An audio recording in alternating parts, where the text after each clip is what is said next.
সতী শব্দটা শুনলে আমার ল্যাংড়া আমের কথা মনে পড়ে। ল্যাংড়া আম বাইরে থেকে দেখতে সবুজ, কিন্তু অথচ ভেতরে পাকা। ছোটবেলায় ভাবতাম যে কি এমন আম ভাই, যে বাইরে থেকে দেখতে কাঁচা অথচ ভেতরে পাকা। এই সতী শব্দ যখন ছোট থেকে পড়তাম, মানে প্রভাতে যে স্যারের নিত্যম প্রত্যেকদিন সকালে নাকি তাকে প্রণাম করা হয়, তা আমি ছোট থেকে প্রণাম করে যেতাম, এখনো অব্দি যাচ্ছি রেগুলার। কিন্তু এখন এই স্টাডি করতে গিয়ে দেখছি যাদেরকে আমরা সতী বলছি, এদের কোনো কাজ বা লাইফস্টাইল সতীত্বের মধ্যে পড়ে না। মানে আজকের আধুনিক যুগে এদেরকে কেউ সতী বলবেন কি আমার সন্দেহ আছে।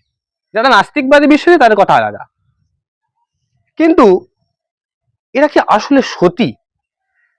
কেন বা এদেরকে সতী বলা হলো? এই মনের ভেতর হাজারো প্রশ্ন। আজ কথা বলবো সেই প্রশ্নগুলো নিয়ে। এই যে সতী শব্দটা বলবো, তো সৎ শব্দের বিপরীত লিঙ্গ সতী। আচ্ছা, একটি লোক সৎ, এ কথা বললে আমাদের খুব একটা গায়ে লাগে না। হ্যাঁ, সৎ হতেই পারে, সৎ কেন হবে না, সৎ হওয়া তো উচিত। তাহলে সতের বিপরীত লিঙ্গ যখন সতী, মানে স্ত্রীলিঙ্গ বা স্ত্রীলিঙ্গ, স্ত্রীলিঙ্গ, তাহলে যে কেউ মহিলাই তো সতী হতে পারে। তাহলে অসুবিধা কোথায়? তার সঙ্গে তার চরিত্রের অন্যান্য গুণাগুণ গুলো থাকতেই হবে এমন কোনো নেই, ঠিক তাই না? হয়তো এখানে কটু শোনাবে, তবুও বলি, যে সমস্ত অভিনেতাগুলো আমরা দেখি আমাদের সিনেমা থিয়েটারে অভিনয় করে, একদম বিখ্যাত লোক বলছি গিরিশ ঘোষ। রাস্তায় কেউ যদি মাতলামি করে যায় তাকে আমরা মাতাল বলি, বা খেলে আমরা খারাপ কথা বলি। গিরিশ ঘোষের অভিনয়, এত অভিনয়ের বাহুল্যতার জন্য আমরা কিন্তু গিরিশ ঘোষকে আর মাতাল বলি না। দানিবাবুর ক্ষেত্রে তাই। তো অনেক আধুনিক অভিনেতা যারা, তারা অনেক কিছু কুকাজ অকাজ করেন, তাদের আমরা সেই জায়গাগুলো ধরি না। কেন ধরি না?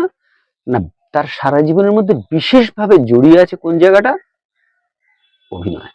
ঠিক, তিনি অভিনয়ে দড়ো, সেই জন্যই তার অন্য গুণগুলোকে আমরা অত দেখি না, রাষ্ট্রও দেখে না। কিরকম না, রাষ্ট্র যখন একটা সাংবাদিককে জেলে রাখছে, তার জন্য যে ট্রিটমেন্ট করছে, একটা চোরকে জেলে রাখছে সে ট্রিটমেন্ট করছে না। আমাদের শাস্ত্রটা কি? শাস্ত্র বংশ পরম্পরাগত ভাবে বা সমাজের পরম্পরাগত ভাবে যে জিনিসটা চলে আসছে সেই জিনিসটা ধরি, তাই না? তা সৎ, তিনি কতটা সৎ, সেই সতের পার্সেন্টেজটা কত, এই হিসেবে সতের নির্ণয়। বেশিটাই তার খারাপ, একটা কাজ ভালো, তাকে আমরা তো সৎ বলবো না। তাহলে তার যদি হয়, তাহলে তার সামাজিকভাবে যেরকম হোক না কেন, তার বেশিরভাগ কাজটা যদি সৎ প্রবৃত্তি সম্পন্ন হয়, তাহলে সেই মহিলাকে আমরা সতী বলতে পারি, তাই না?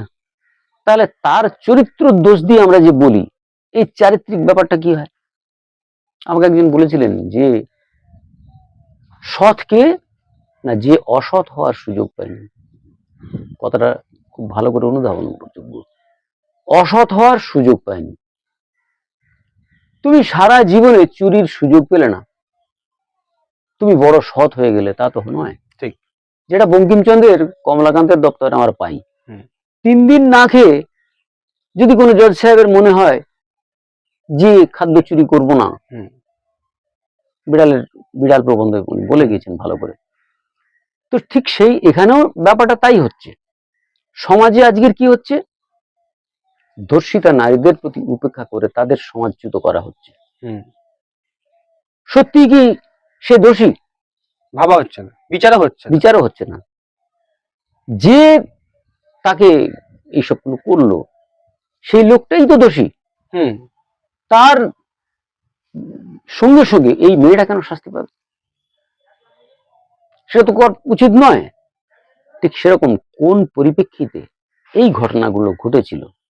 অহল্যার ক্ষেত্রে ধরি, অহল্যা, দ্রৌপদী, কুন্তী, তারা, মন্দোদরী, এই যে পঞ্চকন্যা সর্বে মম সুপ্রভাতম বলি আমরা, অহল্যার ক্ষেত্রে কি হয়েছিল? অহল্যার দোষটা কোথায়? অহল্যার তো দোষ নেই। গৌতম মুনি তাকে অভিশাপ দিলেন, তার স্বামী তাকে অভিশাপ দিলেন, কিন্তু এখানে দোষটা তার কোথায়? গৌতম মুনির রূপ ধরে তো এসেছিলেন ইন্দ্র। তাহলে ইন্দ্রের শাস্তি স্বরূপ তাকে অভিশাপ দিলে সব ঠিক আছে, কিন্তু ইনি কেন পাষাণ হবেন? তার ব্যাখ্যা আছে। যাই হোক, সেটা অন্য প্রশ্ন। তাহলে দেখা যাচ্ছে যে ইনাকে আমরা যে মনে করছি যে অন্য পুরুষ সংসর্গ করেছিল বলে ইনি সতী নন, কথাটা তাহলে ধোপে টেকলো না। ঠিক। যাজ্ঞসেনী দ্রৌপদী, দ্রৌপদী মহাভারতের যিনি, মহাভারতের যাকে নিয়ে মহাভারতের নায়িকা, নায়িকা, সেই নায়িকা, তার পঞ্চস্বামী বলে অনেক যারা অহিন্দু আছে তারা কটাক্ষ করে, বা হিন্দুদের মধ্যে অনেকের আছে কেউ কেউ গালাগালি করতে করতে এক একটা মহিলাকে এরকম বদনাম দেয়, তুই কি দ্রৌপদী হয়েছিস, এরকম ভাবে বলে, দেখেছি, শুনেছি। যাই হোক, এই দ্রৌপদীর ঘটনাটা কি ঘটেছিল? 5টা স্বামী তার ছিল, কেন? তার কারণ তার একটা আছে। তবুও তিনি কেন সতী হলেন? তার কারণ আছে।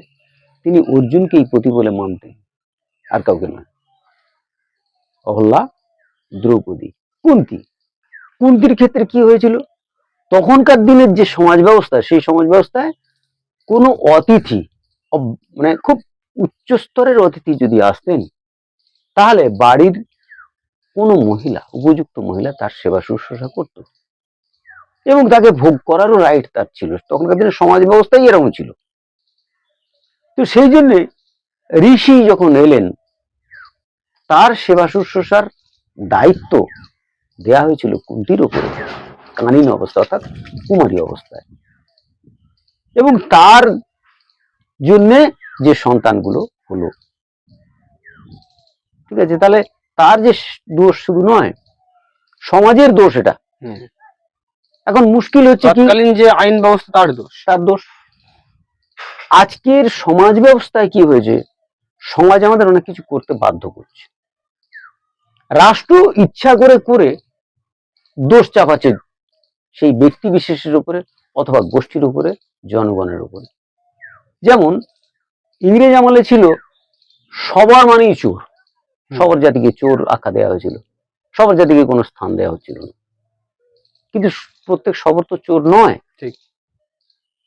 ঠিক আজকে যেমন হয়েছে, কিছু হিন্দু মুসলমানদের যেভাবে বিরোধিতা করছে, মুসলমান হিন্দুদের বিরোধী, এটা কি একই ব্যাপার? নিজেরা দোষ করব, অপরের ঘাড়ে কি করে চাপানো যায়, বা অপরের গোষ্ঠীর ভাবে কি করে চাপানো যায়, সেই একটা চলছে, এটা চলছে, সেইভাবে হয়েছে। তাহলে সমাজ কি করেছে, পিতৃতান্ত্রিক পরিবারের যখন দিকে ঝুঁকেছে, তখন এই জিনিসটা দেখা যাচ্ছে যে মেয়েদের কি করে দোষ, এখন অনেকের হচ্ছে। ছেলে চেয়ে চেয়ে বাবা মাকে ভাত দেবে না, কিন্তু ছেলে বদনাম তো নেবে না, বিয়ের পরে বউকে নিয়ে চলে গেল, সকলে বলতে পারে দেখেছো নতুন বিয়ে করেই আলাদা হয়ে গেল। আরে ওটা ছেলের সুপ্ত বাসনা, অনুঘটক হিসেবে ওই তার বউটা কাজ করেছে। ঠিক সমাজের যে ব্যাপারটা হচ্ছে, তাহলে এইরকম ভাবে প্রত্যেকটা সতীকে নিয়ে আমরা যে বিশ্লেষণ করি, তাহলে বোঝা যাবে যে সতী, এরা সত্যিই সতী, এরা সত্যি সৎ মনের অধিকারী, এরা সত্যি পতিব্রতা, কিন্তু সমাজের চাপে পড়ে, বা আইনের চাপে পড়ে, বা অবস্থার পরিপ্রেক্ষিতে এদের কিছু নিষিদ্ধ কাজে জড়িয়ে পড়তে বাধ্য হয়েছে, জড়িয়ে পড়েছে। সুতরাং জড়িয়ে বাধ্য হয়েছে কে করলো? আইন। কে করলো? সমাজ। কে করলো? পিতৃতান্ত্রিক পরিবার। আজও সেই জায়গাটা চলছে না তা নয়। কারণ পঞ্চশতী বলতে গেলে মহাভারত রামায়ণের কথা আনতে হয়। তাহলে এই যে মহাভারত তৈরি হয়েছে, এটা সমাজের দর্পণ, এটা মহাকাব্য। এই মহাকাব্য আর জীবনের সৃষ্টি হবে না, কেন না নবরস আছে একমাত্র মহাকাব্যে। যা নেই ভারতে তা নেই ভূভারতে, অর্থাৎ মহাভারতে যা নেই সে ঘটনা আজকে নয়। আজকের ঘটনার পরিপ্রেক্ষিত গুলো যদি আমরা দেখি, কোনোটা না কোনোটা ঘটে আছে মহাভারতের, প্রত্যেকটা চরিত্রই কিন্তু এখনো জীবন্ত। সেই জন্যই মহাকাব্য। আর সেই জন্যই যে কোনো জিনিসকে নিয়ে, অর্থাৎ পৌরাণিক কাহিনী হোক বা বৈদিক কাহিনী হোক, সেগুলোকে নিয়ে উটকো মতবাদ, হুম, যেটা আমি না জানলাম, তার সম্বন্ধে ভালো করে পড়লাম না, একটা আলটপকা কথা বলে দিলাম। হুম, এই কথাগুলো বলা আমাদের উচিত উচিত নয় বা নয়। ঠিক নয়। সেই জন্যই সতী শব্দের অপব্যাখ্যা আজকের হচ্ছে। সতী শব্দের অর্থই বুঝতে পারছে না লোকে, এত বিতর্ক তার এত জন্য। বিতর্ক তার জন্য।